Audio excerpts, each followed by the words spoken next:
Think of each number as the height of a vertical line. If we pick two lines, water sits between them, and the amount is the shorter line times the distance apart because water spills over the lower side. We want the two lines that hold the most. Here, the best pair holds 49. Trying every pair is slow, so what is the trick? Start as wide as possible, one line at each end, since width is largest there. The water held is the width times the shorter of the two walls. Now here is the insight. If we move the taller wall inward, we lose width and gain nothing, because the shorter wall still caps the water. But if we move the shorter wall inward, we lose width yet might find a taller wall that lifts the whole level.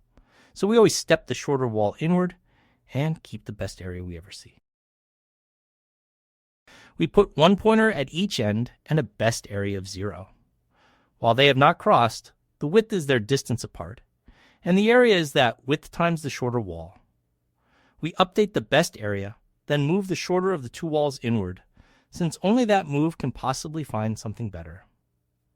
When the pointers meet, we return the best area. Let's build it in the live editor, one block at a time.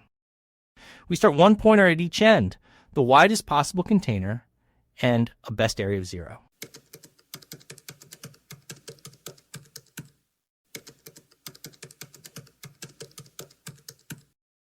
While the pointers have not met, we measure the width, multiply by the shorter wall, and keep the best area.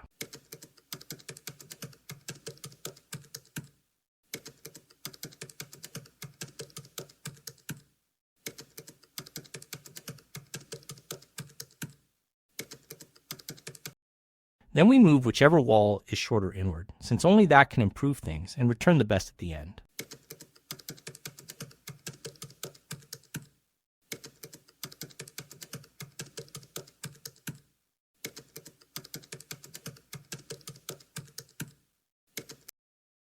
Now let's test it and hit run.